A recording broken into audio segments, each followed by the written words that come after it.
अस्सलामुअलैकुम, welcome back to another vlog. उम्मीद करती हूँ कि आप सब खैरियत से होंगे और मैं वेलकम करती हूँ आप सबको अपने चैनल पे। तो मेरी प्यारी बहनों, कैसे हैं आप सब? और उम्मीद करती हूँ कि आप खैरियत से होंगे, खुशबाश होंगे।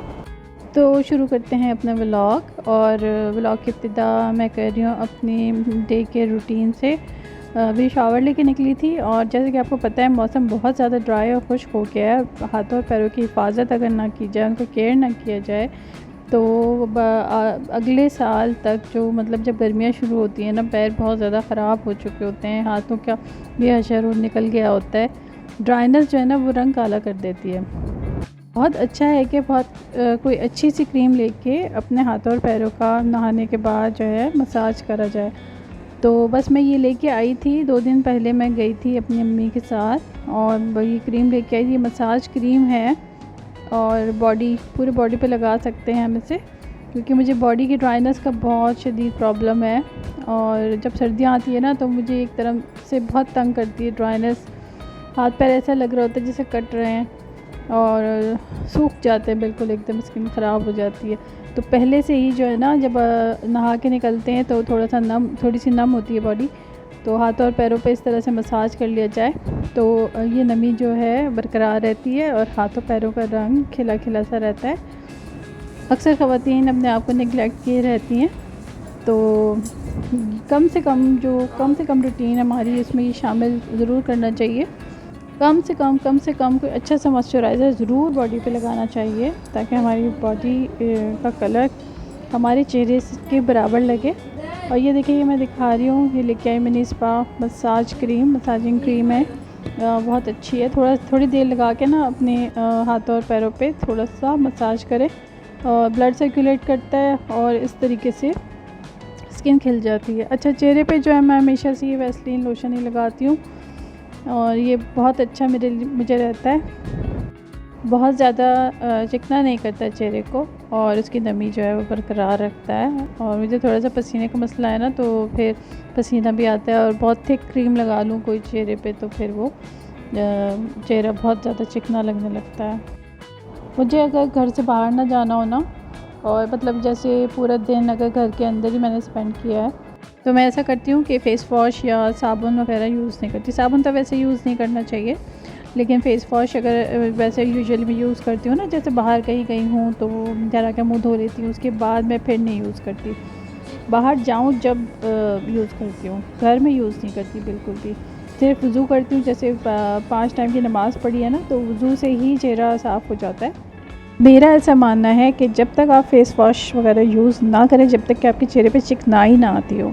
अच्छा, मेरे चेहरे पे चिकनाई नहीं होती इतनी, सिवाय कि नोज़ का एरिया, वो भी हल्का स्लाइट सा चिकना होता है, अदरवाइज़ नहीं। तो मैं क्या करती हूँ कि चेहरे की चमक को बरकरार रखने के लिए बिल्कुल भी उसको ड्राई नहीं होने देती। यानी ज़रूरी नहीं है कि आप फ़ेस वॉश लगाएं ही लगाएं, क्योंकि मेरे चेहरे पे इतने पिंपल्स नहीं आते अगर मैं उनको मतलब ऐसे कुछ उल्टा सीधा प्रोडक्ट लगा लूँ तब आते हैं, अदरवाइज़ नहीं आते। तो बस यहाँ डाइनिंग एरिया में आ गई थी मैं, और टेबल के ऊपर थोड़ी सी मिट्टी थी, क्योंकि हमारे रोड साइड पे घर है और इसकी वजह से गाड़ियाँ गुजरती हैं तो मिट्टी बहुत ज़्यादा आ जाती है। आज मैं बना रही हूँ मूंग की भुनी हुई दाल। बहुत ही मज़े की बनती है, बहुत लजीज होती है, सभी खा लेते हैं माशाल्लाह घर में से। तो बहुत गोश्त खा लो तो फिर उसके बाद दिल करता है कि कुछ दाल हो जाए, तो इसीलिए मैं आज भुनी हुई दाल बना रही हूँ। मैंने भिगो दिया था, उसने पानी चूस लिया, तो मैं आई हूँ शावर लेके। तो जब आके देखा तो ये बिल्कुल पानी गायब था। थोड़ा सा इसको मैं और डाल दूँगी। दालों के अंदर पता नहीं कलर डालते हैं या क्या होता है, कि जब तक इसमें से पानी निकलता रहता है ना, तो उसमें से पीला पीला रंग निकलता रहता है। तो ये देखें, पानी मैंने डाल दिया है और जब तक मैं मसाला भूनती हूँ। काम शुरू करने से पहले ना, खाना पकाने से पहले मैं थोड़ा चूल्हे को हल्का फुल्का साफ़ कर लेती हूँ। मैं थोड़ी सी चिकनाई मुझे दिख रही थी, कुछ थोड़ी बहुत गिरा हुआ था, तो बस स्पॉन्ज लेके मैं थोड़ा सा उसको साफ़ कर लूँगी। अच्छा, ये जो 4 चूल्हे हैं ना छोटे वाले, ये कम यूज़ होते हैं और ज़्यादा ये वाला बड़ा वाला चूल्हा यूज़ होता है, तो इसके ऊपर थोड़ी ग्रीस वगैरह ज़्यादा जमती है। तो इसको फिर मैं जो है ना जूस से साफ़ करती हूँ। वो स्प्रे है, बहुत बहुत अच्छा स्प्रे है, वो लगा के छोड़ दो, उसके पास साफ़ करो तो काफ़ी अच्छा चमक जाता है स्टोव। तो यहाँ मैं प्याज छील रही थी और जल्दी जल्दी से मैंने इसको वहीं खड़े खड़े काट लिया। और अब इसमें ऑयल डाल रही हूँ।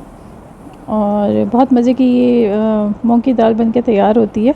और हम लोग जब मतलब गोश्त वगैरह खा के उकता जाते हैं ना, तो फिर उसके बाद दालें खाते हैं।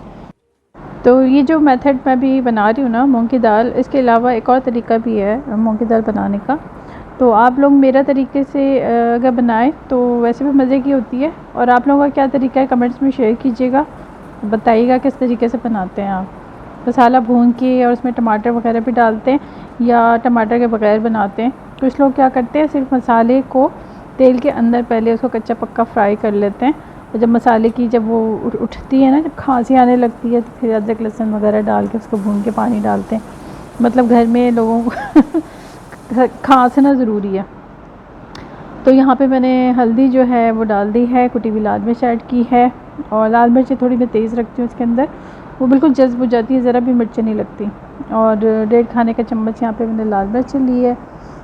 और नमक मैंने लिया है, नमक भी थोड़ा उठता हुआ रखना पड़ता है। अक्सर मुझे फ़ील होता है कि जो है थोड़े नमक कम हो गया, इसलिए मैं थोड़ा उठता हुआ ही रखती हूँ। धनिया पाउडर मैं डाल रही हूँ।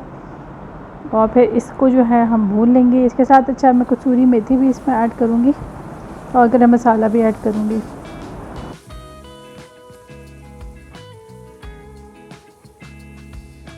तो टमाटर मैं यहाँ पे ज़्यादा नहीं डाल रही, 2 छोटे छोटे टमाटर मैंने लिए थे स्पेशली, बड़ा भी था मेरे पास लेकिन मैंने 2 छोटे ही लिए कि मुझे इसमें मसाला नहीं चाहिए था, बस ऐसे था ग्रेवी और तेल थोड़ा मतलब चिपका हुआ दिखे। तो यहाँ पे मैंने 3-4 हरी मिर्चें भी काट के डाली हैं। और अब इस जगह पे मैं डालूँगी कसूरी मेथी। कुछ खानों के अंदर ना कसूरी मेथी डालना बहुत ज़रूरी होता है, वो पता नहीं इस में रची बसी होती है, मतलब इसका ताल्लुक़ है ही कसूरी मेथी से। तो भुनी हुई जो दाल है ना, ऐसा लगता है कि अगर कसूरी मेथी नहीं डालेंगे ना तो वो इतनी फ्लेवरफुल नहीं बनेगी। और यहाँ पे मैंने ऐड भी कर दिया है गरम मसाला, और तकरीबन आधा खाने का चम्मच गरम मसाला मैंने डाला था। अच्छा, मैं हाथ से डालना पसंद करती हूँ, अगर स्पून ना हो करीब करीब तो फिर मैं हाथ से डाल देती हूँ, मुझे अच्छा लगता है डालना। और यहाँ पे देखिए टमाटर हमारे गल गए थे, मैं इनको मैश कर लूँगी हाथ से दबा के।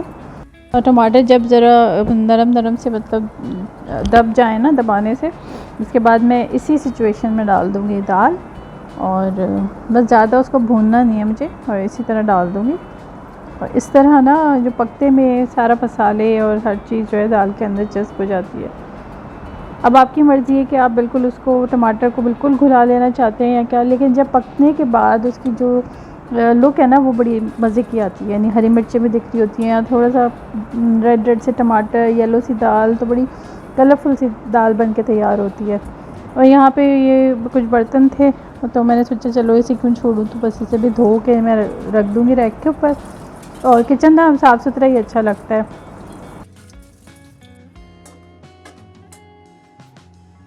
और जनाब साथ साथ स्लैब को भी साफ़ करती जाऊंगी ताकि किचन साफ़ सुथरा लगे। दाल के साथ हम लोग ना प्याज भी खाते हैं, तो ये 2 प्याज़ें 2 अदद प्याज़ें जो बास्केट के अंदर है ना, ये मैंने सलाद के लिए रखी है। सलाद गोल गोल प्याज काट के और उसको धो के पानी से, और उसको पानी बिल्कुल निकाल लें, और उसके अंदर जो है ना नींबू निचोड़ लें, अच्छा से नींबू निचोड़ लें, तो वो खट्टी खट्टी प्याज उसके साथ दाल के साथ बहुत मज़ा देती है। और गरम गरम चपातियाँ हो ना। तो यहाँ मैं रोटियाँ बना रही थी। तो अल्हम्दुलिल्लाह कुकिंग घर का काम सारा कुछ मैं ख़ुद ही मैनेज करती हूँ। और मासियों के साथ वैसे ही मेरी नहीं बनती, क्योंकि मैं बिल्कुल स्ट्रेट फॉरवर्ड हूँ, और मैं किसी को ना लगा लिपटा के नहीं रख सकती।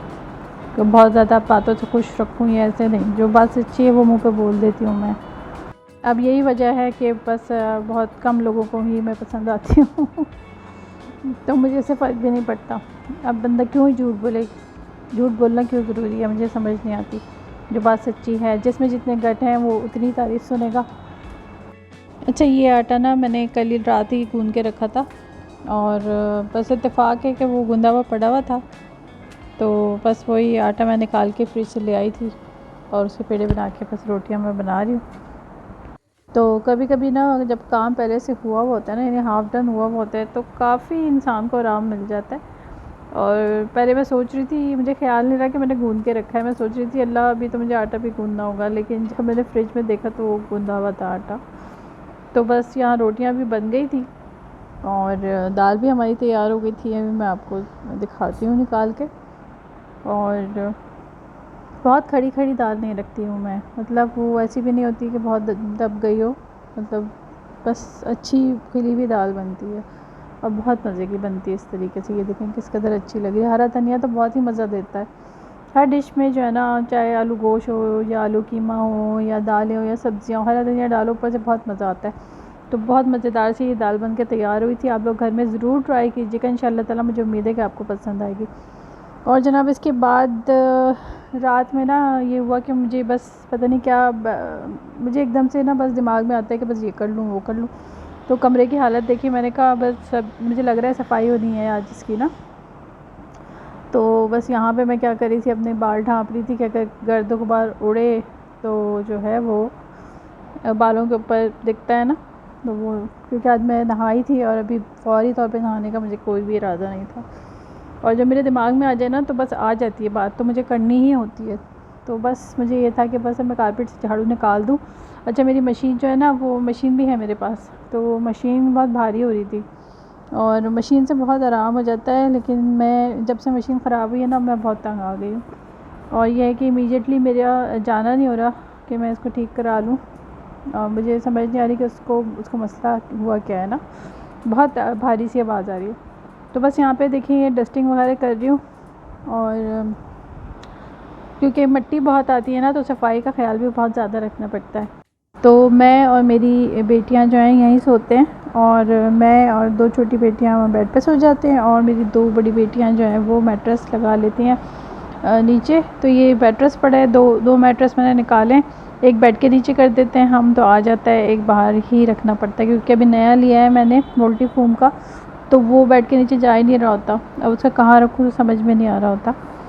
तो बस इसी तरह से गुजर रही है, और क्योंकि एसी चल रहा होता है ना, तो मैं भूल गई थी एसी बंद करना, तो बस वो भी मैं बंद कर दूँगी। ड्रॉर में एसी का रिमोट रखा हुआ था, तो शुक्र मुझे याद आ गया, क्योंकि एसी वाले कहते हैं आप लोग जो है ना काम शुरू कर देते हैं और एसी चल रहा होता है, तो बस इसीलिए मैंने जो है ना, क्योंकि गर्द गुबार खींच लेता है ना वो अपने अंदर, और एसी के ख़राब होने का चांस भी हो जाता है, तो बस जल्दी से मैंने बंद कर दिया।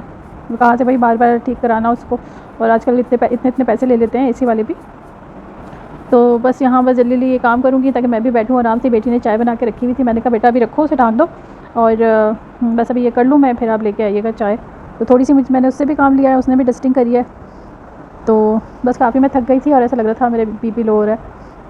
तो बाद में ना मैंने चीनी वाला पराठा होता है ना, मेरी एक फ्रेंड थी सिंधी थी, तो उन्होंने मुझे सिखाया था कि वो बीच में चीनी डालते हैं और ऊपर नीचे रोटी रख के और बंद करके और उसको जो है वो पकाते हैं और बीच में मक्खन डालते हैं, तो बहुत मज़े की बनती है। तो मुझे अक्सर जो है ना दिल चाहता है, क्रेविंग होती है मतलब इस तरह से ना मीठे की, तो मैं खाती हूँ। तो यहाँ बेटी भी सफाई करी थी। जनाब बस यही था मेरा आज का हेक्टिक डे, और उम्मीद करती हूँ कि आपको मेरा आज का व्लॉग पसंद आया होगा। चैनल पे नए हैं तो चैनल को सब्सक्राइब कर लीजिए, लाइक और शेयर भी कर दिया कीजिए, और कमेंट्स करना ना भूलिएगा। तो फिर मुलाकात होगी नेक्स्ट वीडियो में इंशाअल्लाह ताला, तब तक के लिए मुझे दीजिए इजाज़त। अल्लाह हाफ़िज़।